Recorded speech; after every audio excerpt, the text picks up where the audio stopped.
Sometimes I add a little bit of gain on it. Is that okay? Can you hear me? Everyone can see, hear, yes? Okay, good. I'm sorry. I'm sorry that we're starting a little bit late. The document wound up being a little bit problematic. Sometimes it doesn't go up the way it should. So, and it's also quite long. So, and by the way, if anybody is going to want a copy of this, you can send me an email. It's quite a long document, it's 16 pages, and we're just going to be moving through it, even though it's not really organized in the way I would have preferred. But because we're using, we're kind of using sources in, as I mentioned last week, I think I did, in Otzer Hayira, which is a collection of different teachings from Likutey Moharan and Likutey Halachot. So today we're going to focus on teachings from Likutey Halachot specifically on finding your focus and being prepared for prayer as opposed to focusing on specific prayers. That's going to be coming in the next few lessons, but this is more about general preparation. And we're just kind of working through, in the organization of the Otzer Hayira, any piece that I felt, just in consecutive order of how they appear in the Likutey Moharan, the pieces that I thought are just very important. And we're going to keep making more and more selections throughout the course. I want you to get familiar with these ideas. Instead of going to the original lesson, these are just excerpts that appear under the subject of prayer in Otzer Hayira, but they're really invaluable. Now, it's especially helpful to go through them with someone who's already been through a lot of the original teachings, so that if there's something in the context there that needs clarification, you're not just pulling it out of context. So that's one of the benefits of doing it together, is that if there's something that needs to be filled in, it's not just this little quick excerpt about prayer. There's some kind of context it's coming from. I can help you with it.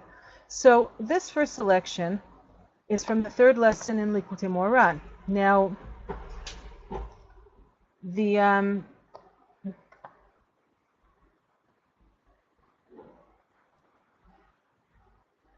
it's not in the third lesson. It's actually in the fifth. It's good to be able to recognize where it's from. It's in the fifth lesson, Likutey Moharan, in the third subsection. Now, it says, Tzarich litpalel im kol hakochot. One needs to pray with all of one's energies. Vayidei ze yifga hakol b'mocho, va'az yuchal lechaveh. So the first concept of having proper kavanah. Now, in terms of kavanah in general, before we go further, there are a lot of different definitions of what constitutes proper focus in prayer. Kavanah. Kavanah for one person is not considered kavanah for another person. It really depends on what one's understanding is, what one's background is, how deeply one understands the language, what other things you know, what other things you've done in terms of your prayer practice. So what constitutes kavanah is not exactly a fixed, it's not got a fixed definition. One thing though is certain. Kavanah, the most basic definition of proper focus in prayer or proper intent in prayer is that you have to know what the words mean. Now, I see that I don't see Kim here now, but perhaps she will be checking in with us. So she had asked a question about making a transition from an English language, an English Hebrew siddur to just a Hebrew siddur. And it's important to bear in mind that there are two things happening when you're talking about praying from your siddur. If your knowledge of Hebrew is extensive and fluent, and when you read the prayers you understand what you're saying in Hebrew, that's one thing. But most people, and I say most people because I do also mean even people who've spent their whole lives praying from a siddur, a lot of people really only have kind of the gist of what it says. They may not really be able to exactly translate what it is that they're saying, a lot of what they're saying. So there's a question halachically as to what is considered to be preferable in prayer. Should you pray in the language that you are fluent in? Or should you pray in Lashon HaKodesh, in Hebrew, even if your understanding of the language is not perfect or complete? Now, because we have two different things going on. You have prayer in the sense of needing to have focus on the words. They have to have immediacy and meaning for you, otherwise what is the point? And then there's the other consideration, which is that the language of Lashon HaKodesh itself is so valuable, and it's such a, we'll call it a segula. It's got it's got powerful properties just because of its holiness. So even when people are not fully conversant with the language, they have this feeling that it's preferable for them to pray in Lashon HaKodesh, even lacking, the best comprehension. There's a sacrifice that goes on in either direction. Lashon HaKodesh, imperfectly understood, winds up impacting your ability to fully invest yourself in the words because you don't know them. But on the other hand, someone who prays exclusively in the language that they are comfortable with, you do lose the powerful benefit of using Lashon HaKodesh. So there are certain prayers that you're supposed to say in Lashon HaKodesh even if you're not a Hebrew speaker. And one of them is Shema, but it's at least the very first verse of Shema. That's extremely important. And you really do need to be able to say that in Hebrew. But beyond that, there's the halachic preference, and then there's the language and developing familiarity with the language as a kind of personal devotion. And how are you supposed to go about developing this to a greater extent throughout your prayer life as a human being, as a Jew?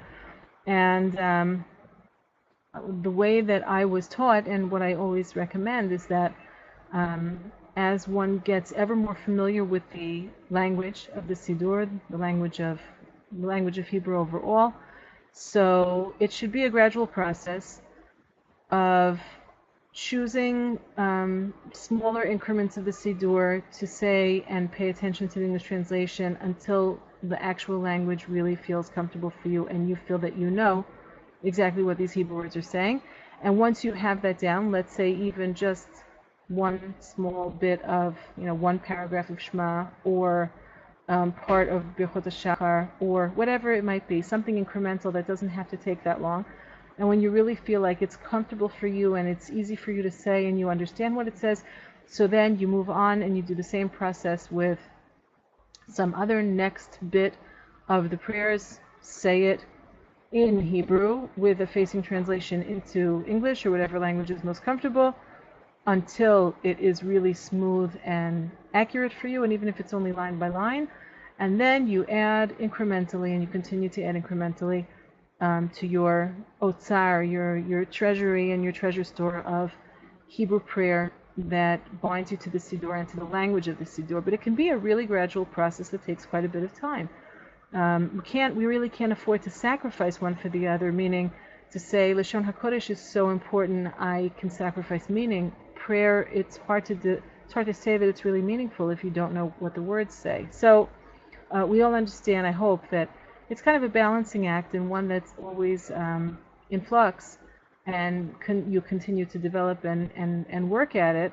Because if you just say, I'm going to stick with my English, and you don't force yourself to acquire more language, it's not ever going to come to you automatically. Now, again, halachically, you can stick with saying the words in whatever language you know best.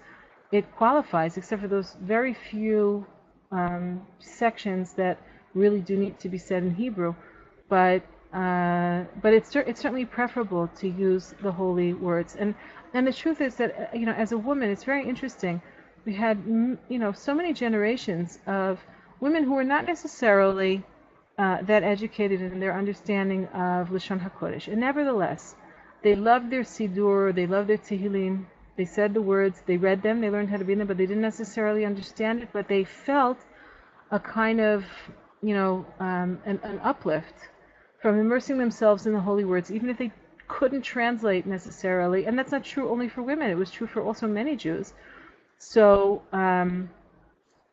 but that's not ideal, because prayer is meant to be expressive of what you actually feel and think. Otherwise, it's hard to call it kavanah.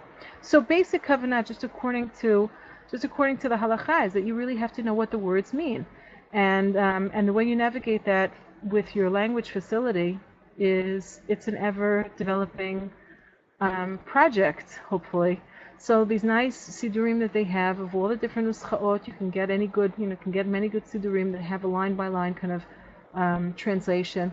And as your Hebrew develops, or if your Hebrew's already developed enough that you have a good basic Hebrew, but the language of the siddur is a little complicated for you.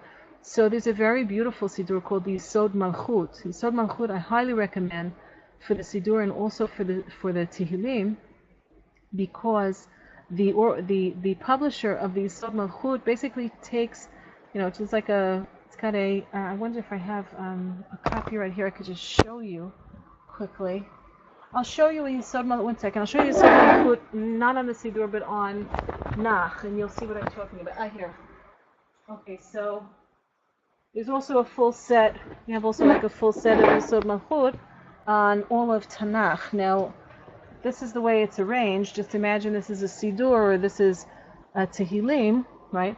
So the actual words are up here. And then right below, in a very straightforward, easy Hebrew, is a rendition. So if you're already developing your Hebrew enough that you sometimes find a word that you just don't really understand what it means, right there beneath it, you could use an English version that's like a kind of transliteration, or Yisod Malchut is a very, very nice option. I remember I had a whole bunch of years I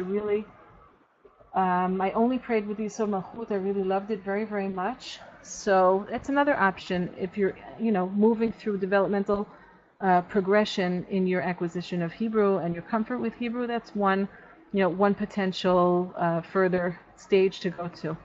Now, so when Rabbi Nachman is talking about kavanah, he really, in the Hasidic world, to be mechaven, to meditate or focus on the language of prayer, has several possible meanings. I just gave you the most basic meaning, which is you have to know what the words mean. You have to know what you're saying. Now, kavana or kavanot, that kavanot is a different thing, and sometimes people will talk about it like these Kabbalistic meditations in the prayers. Now, Rabbi Nachman used to tell his students not to pray with kavanot. That doesn't mean not to pray with kavanah. It meant not to pray using the special siddurim of the Mekubalim, of the Kabbalists, that encourage you and give you guidance how to focus on different variations and spellings and permutations of the divine name at different points in the tefillah. He didn't encourage that. When he was asked about it, he would discourage, because he really wanted his Hasidim to cultivate a straightforward, down-to-earth attitude of immediacy and simplicity and directness in prayer, which shouldn't be over-intellectualized. He felt that this is something that gets in the way of the efficacy of prayer and our relationship with Hashem. He didn't promote it. Now, that doesn't mean that he didn't have students who did these Kabbalistic meditations. He certainly had students who not only studied them, but also at some point in their prayer practice took them on. But the way in which he would encourage them is he would say, no, you shouldn't use those deep Kabbalistic meditations. When he saw a student had advanced to a point where, that's kind of the next place they needed to go to be able to continue to deepen their tefillah. So at that point, it was for them, these deeper meditations are what we would call Perush HaMilim.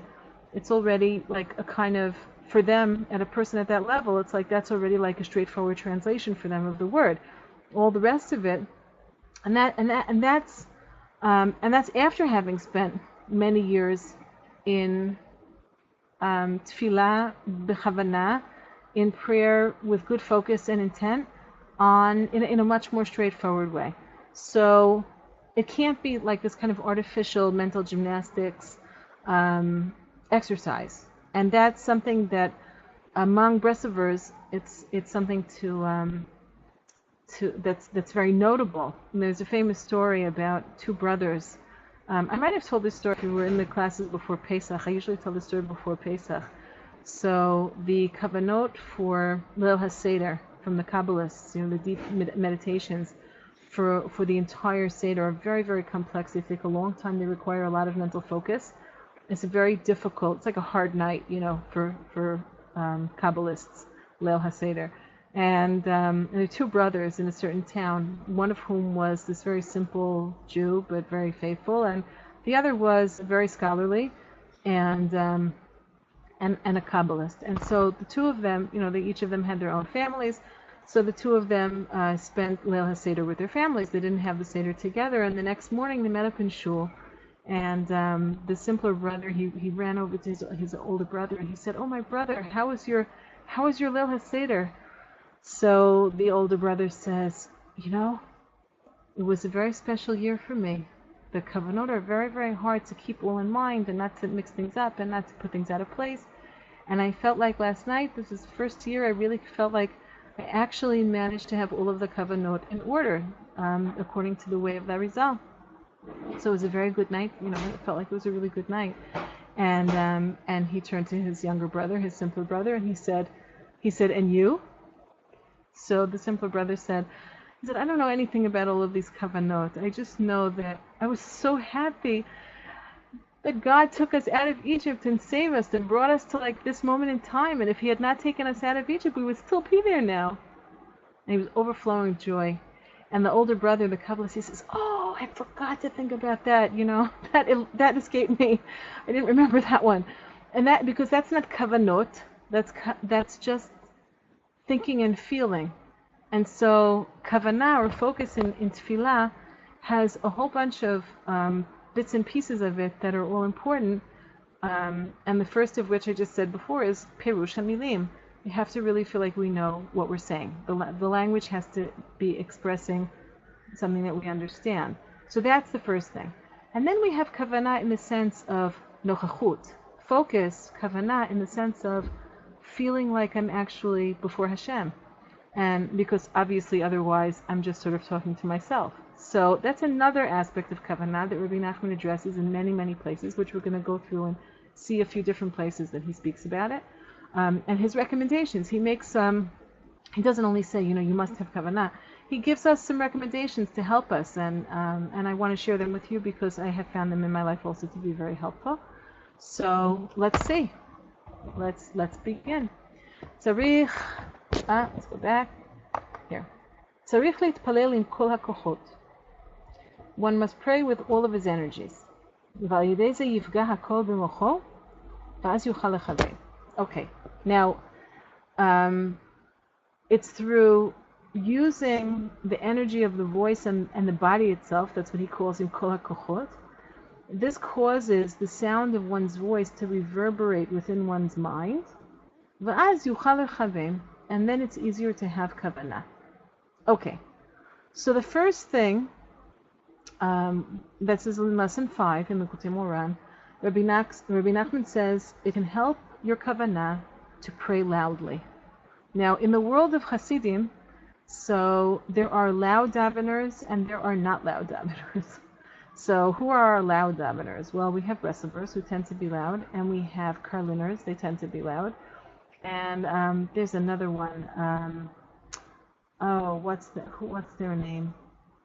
Oh, I forgot. Anyway, we had neighbors when we lived in Moharan. They have a base medrash over there. Wow, they're loud. Lustig. It's not Lustig. Lutzkers. Lutzker? Yeah, they're loud. And there's a whole bunch of, there's a whole, like a whole subgrouping of Hasidim who tend to be really loud daveners. Now, the question is, the Talmud tells us that, like, if you scream when you're praying, it's like a little bit of an exhibition of not having sufficient faith. I mean, what, you think that God doesn't hear you if you speak quietly? And Rabbi Nachman addresses it from a different end. He says, we get aroused from hearing our own voices in prayer. And he specifically uses the terms of, it helps the sound to reverberate around in your mind. Meaning, and he compares this actually to the sound of a shofar in that lesson. And it helps to do what he calls Hainu Shehalev Yishma Mashu Medaber. The heart has to hear what you're saying. Now, your heart doesn't have ears. Your ears are here and your heart is here. He means that you get impacted emotionally and aroused emotionally by the sound of loud tefillah. And that does something to help you focus. So even though this is something that we would call external, right? But nevertheless, sometimes, whether you're praying alone or whether you choose to pray with a particular minyan, to choose to pray in a minyan where if you make noise during the davening, if you actually are sounding out your language, your tefillah, and no one's going to look at you askance, so you're not going to be embarrassed by that, you're going to be inside a tzibur, a group of people who are all doing the same thing, that can be very, very beneficial. Now, some people would say, no, I can't focus, it's too loud for me. He doesn't say that it's an absolute. He gives it as a piece of advice, and then in the lesson he explains why it should be so. He says it's like thunder. And it's like it causes, the imagery that he uses is that the two hemispheres of your brain are like rain clouds. And the thunder impacts the rain clouds, and the tipot start to fall, the drops start to fall. And it means that the influence of what you are knowing up here in your mind, which is really the language of the tefillah itself, the prayers themselves are something that are here theoretically. Their knowledge of Hashem, knowledge of connection to Hashem. But in terms of actually feeling it, something needs to bridge the gap. It's a beautiful image. Something needs to bridge the gap between this space, which is kind of like this echo chamber, right? And getting it down into your heart so that you actually are filled with yir'ah. That's the idea of really feeling that you're in the presence of Hashem. And that causes you to rejoice, because when your heart is straightened out and you feel connected, so this brings us to joy. So that is the first teaching that we look at, and that's a good eitzah. Does it mean you always have the ability to use this piece of advice? Not always. It could be that you're praying in a shul where that would be problematic. It might distract other people in the shul. So if you're at home, or if you're with a siddur, you're with a group of people praying together, where noise is an accepted part of prayer and it's encouraged, so then Rabbi Nachman says, good, it's a good way to focus your kavanah. Now, let's see. I chose another piece. Tedvav is probably, yeah, it's this one. Ikar hachiyut mekablim me'atfilah. One receives the main portion of their vitality from the tefillah. This is, again, moving back into the idea of praying with all of your kochot. Now, in the first example of praying with your powers or all of your energies, so that had to do with making noise. But we're going to see that when it says with all of your kochot, can you not expend a lot of energy even if you're not making a lot of noise? And the answer is, of course you can. It has to do with the investment of focus, energy, and literally like kind of body warmth, body visceral, it's your body energy that goes and gets invested, and your mental energy that gets invested in the prayer. So he says in this lesson, Ikar hachiyut mekablim mehatfilah, we get our main portion of vitality, of spiritual vitality from prayer. I mean, the proof is, of course, David HaMelech said, Tefillah lekel chayai. Prayer to God is my life, right? And that means it's my chayut, it's where I get my vitality from. Al kain tzarich litpalel b'chol kocho. Therefore, one must pray with all of one's energies. Kedei lachnis kocho ba'otiyot hatfilah, l'chadesh kocho sham. The image that Rabbi Nachman provides us in this lesson, this is another subsection of a lesson.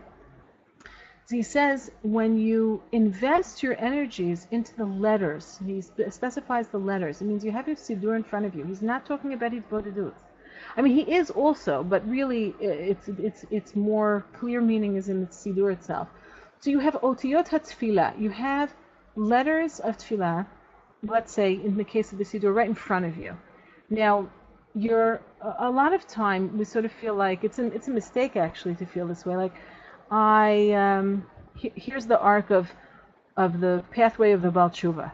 So the Baal Tshuva at the beginning of the journey has to struggle to get out every bit of tefillah, and everything takes a long, long time, and they have to invest a lot of energy, and they go to shul, and they're always behind, because no matter how slow a minyan they find for themselves, it's never really slow enough, because they are just starting to get acclimated to the words. And also, it's part of the, like, that initial burst of love and attachment that's at the beginning of the teshuvah process, is like, oh, if I could only find a shul that would spend like 5 hours, over a regular weekday tefillah, like, if I had all the time in the world, I would need it, because I want to do that. Okay, so that's a well understood stage.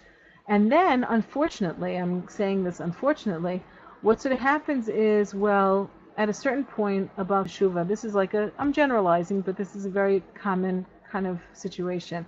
The Baal Teshuvah will say, well, I want to be able to fit in, like I'm not like interested in necessarily wearing my Baal Tshuva flag wherever I go. And so I would like to be able to be part of the tzibur, and I don't want to necessarily be sticking out like a sore thumb. So I want to be able to pray fast enough and comfortably enough to be able to keep up with the tzibur. Now, most often the tzibur is praying too fast, honestly. Most times the tzibur is really actually going too quickly. And it's only because a person has great facility and great comfort with the language, because they've been doing this their whole lives, that they're able to just kind of go through. Now, prayer is not supposed to be that's not really what it's supposed to be.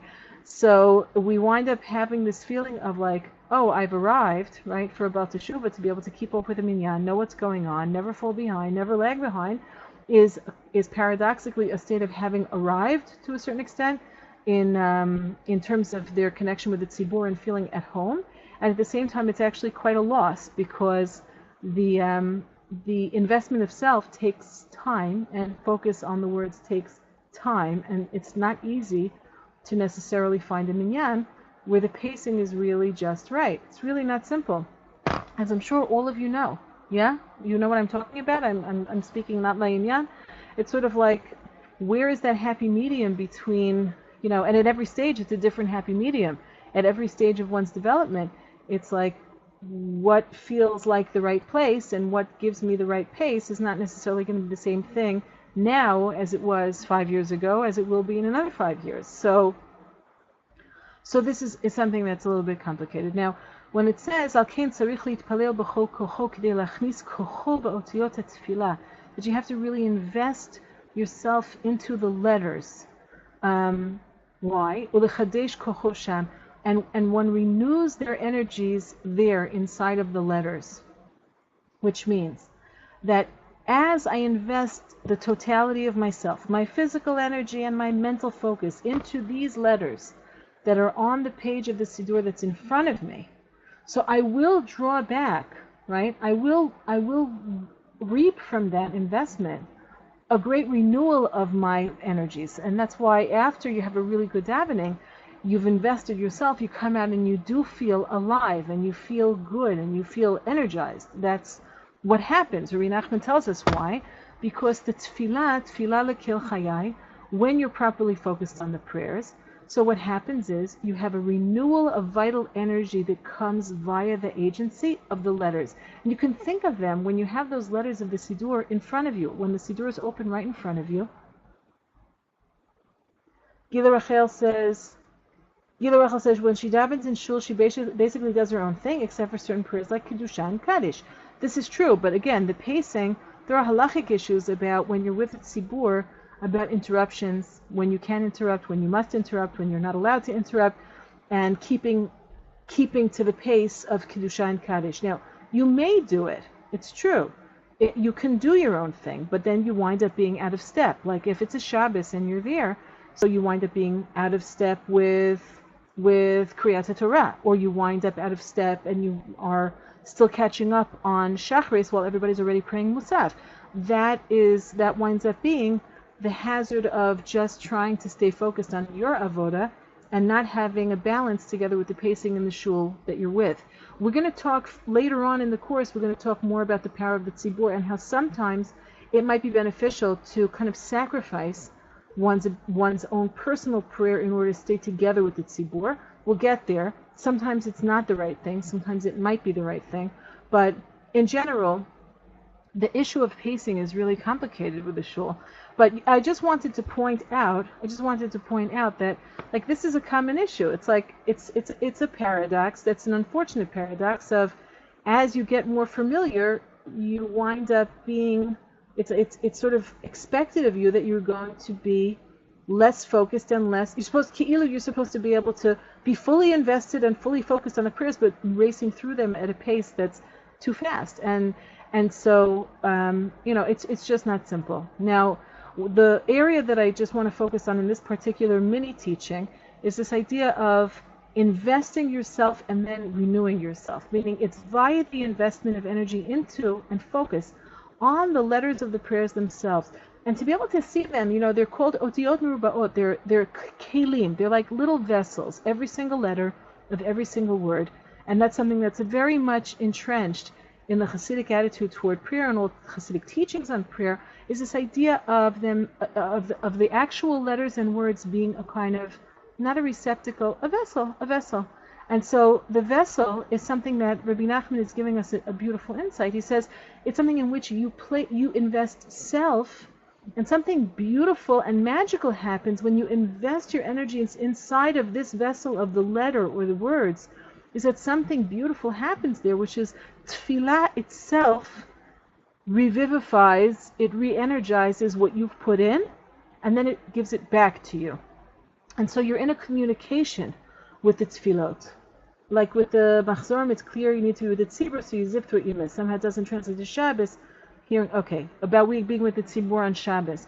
Yeah, because there are elements of the prayer of the tzibur that sort of, they almost outweigh your own personal considerations in tefillah. It depends. It depends on what part of the tefillah it is. Okay, let's see. So let's go further. So that's a teaching that I happen to, I'm just sharing with you the elements of the teachings from Likutey Moharan to start with, that I feel like over the years they spoke so deeply to me, they helped me. I want to share them with you too. Okay, so let's see. Now, all right, now this is now a selection from the 9th lesson of Likutey Moharan. It's a very, this is a very basic. Freda asks me, Freda Fried says, can you please go over the concept of revivify? Well, it's like I said before, when you have a good davening, Rabbi Nachman is more interested in explaining to us the mechanism of why it should be. Let's say you slept however long you slept the night before, yeah? And you started davening and you didn't necessarily you weren't necessarily like, super energized. But you forced yourself. He does come back to this idea of bikoach, of forcing yourself and investing yourself, like every last drop of energy that you have into the tefillah. And what he wants to tell us is this is not like you're putting something and you don't get something out, quite the contrary. This is something that probably people are familiar with. When you invest in the tefillah where you didn't necessarily feel like you had a lot of koach to begin with, you may not have felt like you had so much energy to start with, but when it's a really good tefillah, you come away renewed and refreshed, even though it's counterintuitive. Because if you've invested all of this energy, you should be more exhausted, not feeling vitalized. But you do get vitalized from the tefillah when you've invested yourself, which is actually a very big encouragement to sort of like push yourself a bit more to invest. And when he talks about energy, he means literally like you're holding the siddur and you're davening Shemona Esrei. Let's say you're praying Shemona Esrei. It's a regular weekday Shemona Esrei. You're praying in your house before you go out to work. So it's like you're in a rush. You have to go. And you're going to have to pray this Shemona Esrei fairly quickly, let's say, just based on your time considerations. So you're going through it at whatever pace you're going through it. And you're distracted because you're in a rush and you have to leave. This is a very common scenario. And so it's tempting to sort of just like go, just like you have a chov, you have a debt to pay, you have an obligation, and you want to make sure you fulfill your obligation. So he tells us something that's actually counterintuitive. He says, 1 second, if you're holding the siddur in your hand anyway, stop a second and throw yourself into your words of the siddur, which you are saying anyway. You don't lose from investing more of self, more of your focus, and more of your energies. Quite the contrary. You finish the Shemona Esrei where you've, like, even if it's fast, where you've really tried to, you've forced yourself to invest mentally and also physically, koach, emotion, into the words. You feel energized afterwards. You are not, when you run out the door to go to work and you have invested more koach, you are not more depleted, quite the contrary, you are more energized. Is this true? Everyone understands what I'm talking about? It's something that is counterintuitive. He's telling us no, even though it's counterintuitive, it's because that's the nature of tefillah. Tefillah lekel chayai, like David HaMelech said. Prayer to God is my life. It vitalizes me. Okay, so that's why it's chizuk. What he's telling us is good encouragement to continue to invest and to kind of, I'm going to keep using this term to like push ourselves. Now people say, well, I don't want to push myself. I want everything to be like sort of natural and go, and it's going to just work. And no, with tefillah is called avoda. The Torah says that tefillah is avodah. Ezehu avodah shebalev? Tefillah. What is prayer? What is avodah shebalev? Service of the heart. But we always translate avodah as service. We don't realize avodah means what? It means work. So at a certain point, and we're going to get to this further on, this idea of the mesut nefesh of prayer. And it's actually, if you open the Ramchal and earlier sources, this idea of praying with self-sacrifice. Self-sacrifice doesn't mean that you get up on the mizbeach, that you're on an altar. It means that you take of yourself, and the language of the sages is you put your nefesh in your hands. You literally put your life force and your vitality into the tefillah, and that is an act. That's an act of it's energetic. It is work, and it's an investment of energy that sometimes you must force yourself to do. So we start off by just acknowledging that it's counterintuitively we come away from such an investment not depleted, but with more. Okay. Kshadam omed lihitzpalel. Now we move on to lesson number 9, and this is a very basic, very important piece of the picture of kavanah. Now we're going to come back afterwards to the subject of koach, of investment of energies, but here he's talking about kavanah in the sense of speaking the truth. Now I'm going to, before I start, I'll tell you one of these oral teachings that we have from Rabbi Nachman, which is one of my favorites. I've had, over the years, I have a lot of students who say, I try to pray. I try to pray, and I feel like I haven't got words. I feel like I don't feel like I'm being honest. I have, So I always get a lot of, I always go back again and again to this teaching. Rabbi Nachman says you have to take the no prayer and make no prayer into prayer. Now, taking no prayer and making it into prayer sounds also something counterintuitive. It sounds like a paradox. If it's no prayer, how do you make it into prayer? So the element that turns no prayer into prayer is emet, is honesty. For example, now this usually comes up in Hitbodedut. We're going to talk about how it translates to the siddur, but I'm just going to first start off by saying how it might work in Hitbodedut. So someone says, well, I try and do 5 minutes of Hitbodedut a day. That's very respectable. 5 minutes a day, 10 minutes a day. I like, before I go to sleep, let's say, I try and do Hitbodedut. And sometimes I feel like really, like I'm not there and I'm not present and I have no words and like, what am I doing? And I try and it just doesn't work. I don't feel like it's moving. What do I do? So I say, well, you have to take the no prayer and make it into prayer. They say, but if that's the problem, I don't feel like I have anything that I can say. So Rabbi Nachman said, so you take that and you make it into the tefillah. How do you do that? So, well, you're talking to Hashem. So you say, Ribono Shel Olam, I'm standing here before you and I can't believe, like, I'm trying to open my mouth. I haven't got a word to say. I spend my whole day talking endlessly to people, like I've got all the words in the world, and here I am, 5 minutes a day I've set aside for this with you, and I feel like I have not a single word. Where are all my words? Where did they all go? And so when we're telling the truth, this is like, it's a trick, It's not a trick, it's a chokhmah. It's such a Rabbi Nachman had such a deep understanding of the workings of the nefesh, of how we really work internally.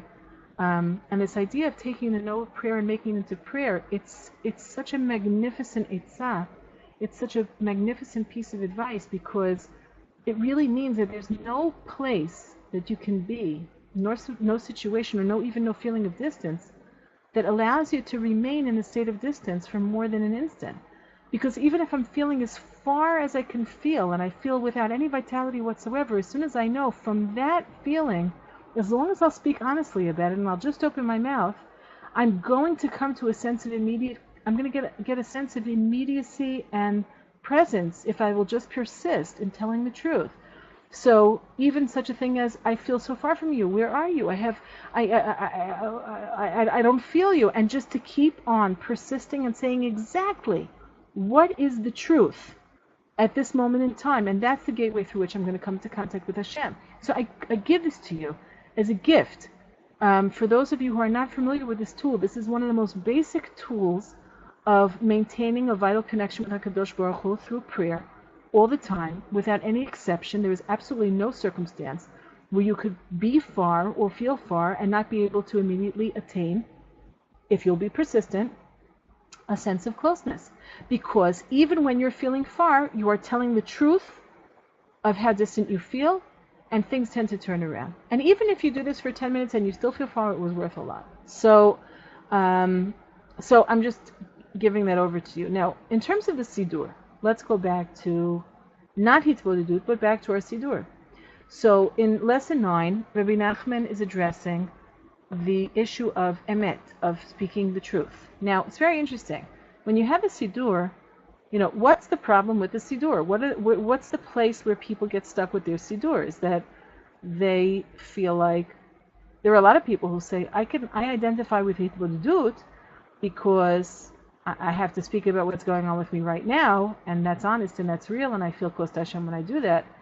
But I open up the siddur and I feel very removed from the siddur, like I'm saying all these words that weren't necessarily my intention, not necessarily on my mind, not necessarily, So the use of the siddur and its universality, it really is, because it's one size fits all. Or whatever your nusach is. We spoke about this last week, there are variations on your actual text of your siddur, but everyone who prays with the same prayer text, their same nusach, everybody's holding the same siddur for every tefillah, and the question is, I'm an individual, and she's an individual, and everybody else in this shul is an individual, and how is it that something which is the most intimate thing of all, which is prayer and communication with Hashem, how are we working from a standardized text that doesn't feel like it's necessarily speaking the truth for me at this moment in time? So this is another issue that Rabbi Nachman deals with in his teachings. The art of making these words immediate. Now, the place where it all begins, which I might have mentioned last week, I'm not sure, because I'm also teaching similar material this week in school. So I might have some crossover here and, be mixing up where I said what, so please forgive me, sometimes that happens. The idea of the siddur being a document that was given to us by tzaddikim and prophets. And what does it mean when you're holding a prophetic document in your hand? What does it mean when you've been given the gift of a siddur that covers basically all human extenuating circumstances? So, is it really possible that this siddur is not speaking the truth for me at this moment in time, if I will sufficiently seek myself out and allow it to speak for me? And that relies on a kind of, the assumption that it's resting on is that I have a proper appreciation for the great spiritual level of the compilers of this siddur, who were, as I said, tzaddikim and prophets. And when I realized that I'm actually working in communion with tzaddikim who lived way before me, who anticipated the kinds of things which are universal human needs and desires and yearnings, and they anticipated that for me and provided me with a kind of language of prayer that is like supernal keys. They're not they are keys for opening up heavenly gates that I would not have had the understanding and the wisdom to devise on my own. You see, my hitbodedut is very, very powerful and beautiful because it's mine, but in terms of the use of the language and its hidden secrets, because we spoke a little bit about Lashon HaKodesh, so in that sense, I don't have those kind of keys. And the Rambam addresses this at the beginning of his laws of tefillah, where he talks about the institution of the nusach, of the actual standardized kind of text of at least the Shmona Esrei. And he speaks about this idea of the Jewish people coming to historically a certain point where we just didn't have this kind of spiritual facility and eloquence with Lashon HaKodesh, and so the sages provided us with something to make up for this lack. And so when I take my siddur in hand, then I realize that I've been given a gift that actually far outstrips my ability to appreciate it or even understand it. I'm not talking about the language in its straightforward meaning. If you apply yourself, you can understand the straightforward meaning of the words of the tefillah, or you can use a translation. But in terms of really grasping what is being accomplished through these unique combinations of letters that are in your siddur, well, for that, you would need to be a Kabbalist. And since we're not, we kind of like hitch our wagon to their star, if you know what I mean. You know, we go along for the ride, what's called al dat hachachamim, al dat hatzadikim, and with a very kind of simple faith in the power of the language and its mystery and its ability to unlock heavenly gates that we really would not have the ability to open on our own if we were left to our own devices. Now, so I say that's like a pre-assumption. That's what's sitting underneath our grasp of the siddur, and this is something that throughout the generations and throughout the ages, the Jewish people just knew. And that's one of the reasons why, I said before, in many times and places where Jews were less well educated or where women didn't have necessarily access to understanding Lashon HaKodesh, they still loved their siddur and valued the siddur because they understood that there's something here that's greater than themselves. And that's something that many sages speak about. Nefesh HaChaim, for instance, he talks about this kind of like dual level of the nature of the language of the siddur, and how even though for regular people like us, Perush HaMilim, for us to just understand the words and just work on allowing it to speak for us, investing ourselves sufficiently in the siddur so that the words are words that I would say and that I'm saying because I want to say them, because they speak to my inyan, they speak to my needs. I always say I sort of have to force myself, but that's like it becomes this intellectual exercise. So the work, it's very deep work of placing myself and investing myself in the siddur so that the words of the siddur are speaking for me. That's what we call kavanah. That's what we call praying with truth. And it's not like hitbodedut, because these words are fixed, and your hitbodedut is fluid. It just comes from you. And these words you must invest yourself in. These letters of the siddur you invest yourself in, and then allow them to speak for you. It's a different kind of work. But it's still, in the end, you wind up having to have the same honesty. So the siddur has its own challenges, but it also has great advantages that you can't come up with on your own. That's why we're not mevater. Like we would never let go of the siddur, because it is endless. It's mamash endless what's available to us using the actual text that we've been provided with. Now, let's go back to the lesson. Kshadam omed litpalel, azay ba'im machshavot zarot klipot misavioto. When a person stands to pray, so all of these machshavot zarot, all of these like extraneous thoughts and what he calls klipot. Now, the language, it's a Hasidic language of, your distractions, right? But it's very funny because, like we call them machshavot zarot, and the Kotzker Rebbe had once a student who came to him and said, Rebbe, what can I do with my machshavot zarot? In Hebrew, zarot means foreign thoughts, extraneous thoughts, but foreign thoughts. So the Kotzker, being very, very, tough, he said, why do you call them zarot? They belong to you, like they're yours. So we call them, the way that Rabbi Nachman is describing it is as if it's something that's outside of you, that surrounds you and obscures your ability to break out of this cocoon. It's like this cocoon that surrounds you. But actually what it is a kind of projection of all of this stuff that's inside of you. It's not from outside of you, it's from inside of you.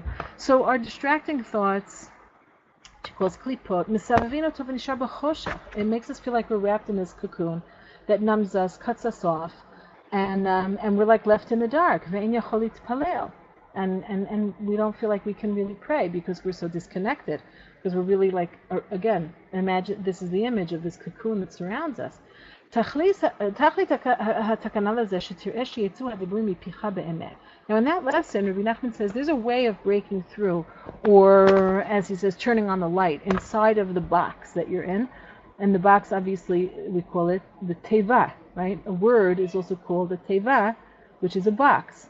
And Noach was told, Sohar ta'asela teva, you have to make an illuminating body to light up the inside of this ark. Teva in Hebrew means both an ark and a word. Now the Baal Shem Tov HaKadosh taught Sohar ta'asela teva. This is among all Hasidim the same teaching, but it has different ways of being expounded in different places. But the basic teaching is from the Baal Shem Tov himself. Sohar ta'asela teva, you have to illuminate. You must illuminate, bring light to the word. Now, how do you do that? So Rabbi Nachman's way of explaining this is he says the light is really, there's only one source of light, and that's God. And if God has any attribute that defines him and brings him close, it's called truth. Right? Karov Hashem l'chol korav, l'chol asher yikru be'emet. God is close to all those who call upon him, in truth. And so when we talk about illuminating or bringing light into the word of the tefillah, where you feel like you're in the dark because it feels like you're all surrounded by these distracting thoughts that are just in the way and you can't focus, you have to start speaking the truth. And the truth draws Hashem into the word with you, together with his light, and then suddenly there's light in the place, and you can find your way outside of the box. You can get out of the place where you feel closed in. By expressing the word that's emerging from your mouth in truth, this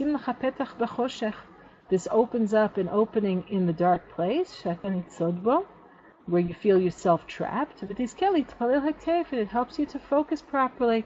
And so this lesson is actually considered to be so fundamental. Reb Nosson, when publishing Likutey Moharan, there are actually two different variations on essentially the same lesson in the first section of Likutey Moharan and then again in the second. This lesson Sohar, it has two different iterations. But in both of them, the idea is that even when we're in the place, like I mentioned before, where it really feels like I'm so cut off, I'm so confused, I feel like I can't get close, and I want to. I just have to start saying the truth. Now in Hitbodedut, you say, well, I can start speaking the truth. What about with my siddur? And the answer is, I have to focus on the next word that is available to me and say it truthfully, honestly. It's not enough for me to know what it means. I must speak it with truth. I have to speak it genuinely. That's going to open the way for me, so I'll be able to focus on the prayers. So that's where the opening comes from, and that's really where he's focused in this lesson. This is such a fundamental teaching, and it really can't be emphasized enough. Now, one thing that he points out, this idea of, Al kol panim, right? What are you supposed to do? Afal pikein, knowing this. Al kol panim yir'en ledaber hadibur be'emet be'eze madriga nemucha shehu. Like, we're used to learning. I remember when I took philosophy classes in university. So, like when you learn, I had a class on logic. So when you take a class on logic, so one of the first principles that you learn in a course on logic is that in the range, whereas good and evil are subjective values, truth and falsehood are absolute values. They're objective and absolute values. And lo and behold, we open up the lesson, and Rabbi Nachman says, actually, not really true, not so true, because there is a kind of relative truth. Because now we're not talking about mathematics, meaning in math the answer is either this or it's not to the problem, right? But when it comes to the human scale, there is such a thing as relative truths. We're not talking about moral relativism. We're talking about the fact that a person can say something which is true for him at the place where he is at that moment in time. And this has a lot to do with prayer, has a lot to do with our relationship with Hashem, because even though we're on a constant quest, hopefully, to be as honest as we can, let's just talk about our relationship with Hashem. Leave our relationship with other people to the side for now. So even though we're trying our best to be honest, like when I say to Hashem, Ribono Shel Olam, I need help. Okay. So am I saying the truth? Sure, I need help. Now, let's say I mean in the sense of I am suffering because I don't trust you enough. So I can say that. I can say, Ribbono Shel Olam, I need help. I'm suffering because I don't trust you enough. Now, those words do not have an absolute truth value to them, because the extent to which they are illuminated by truth is dependent on how true it is for me at that moment in time. And we all know, like, there's a point at which a person can be utterly desperate because they really are suffering, and they have finally, it has really come to, it has really broken open for them, that Hashem, I really need help because I am suffering, I don't trust you. And they may be saying exactly the same words as they did for the last, for the last hour or day or week or year. Nevertheless, at a certain point, they come to a place of a much deeper truth, of a realization of the depth of that truth. And now the words are illuminated completely differently by the light of truth. So Rabbi Nachman says, okay, you have to start with wherever you are. So you say the dibur be'emet, be'eza madrigan muchashahu, like even if your starting point of being honest is not that deep a level of honesty. Can it go to the mashal sheyomar? For instance, like a person should say, let's see, Hashem Hoshia v'chulei, help me, Hashem, be'emet, there's some truth in it, even though he's not really fully invested in those words, because he's not really being absolutely honest yet.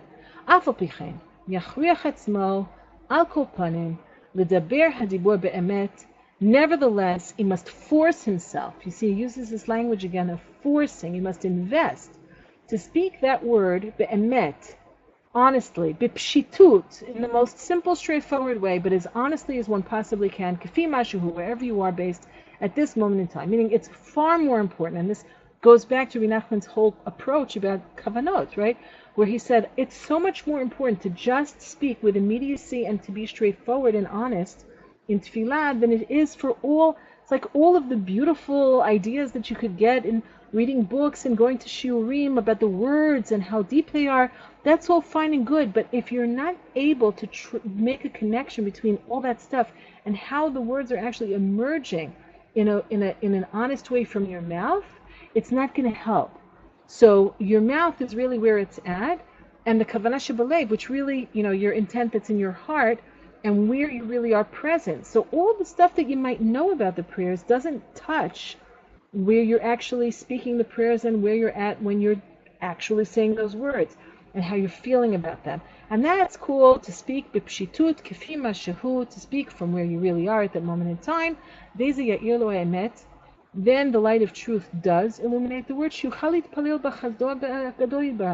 That helps to breaks it open and helps to open the way so we'll be able to pray with greater focus, greater connection. And